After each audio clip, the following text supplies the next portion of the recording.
to mention another study. It's by Solomon Ash, where they have described two people. Now, the two people are Alan and Ben. Now, let's describe Alan.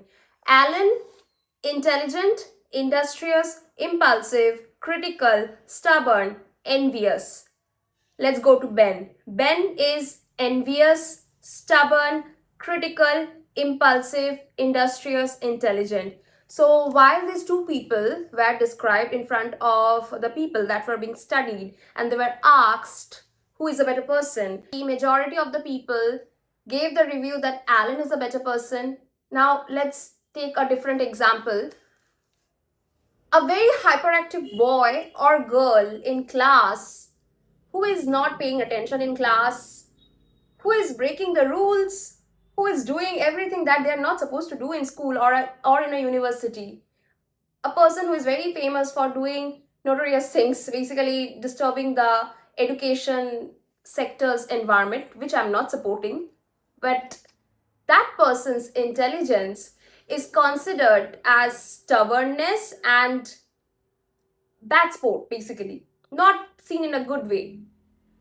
But a person who is always in right type of behavior and always studying, giving the good performance, that intelligence is justified. So how we see a person, instantly we form a assumption, and on the basis of that we treat that person. So my system one is saying this girl, this boy always breaking the rule is absolutely a horrible person.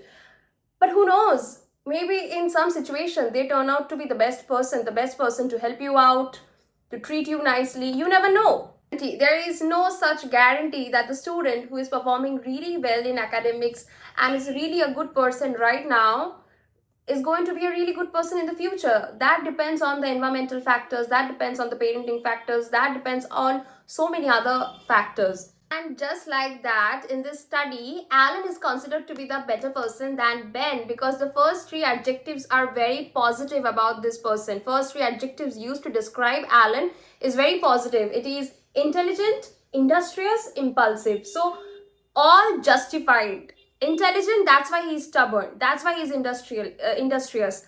Now for Ben, the first three is not good. The first word itself is envious.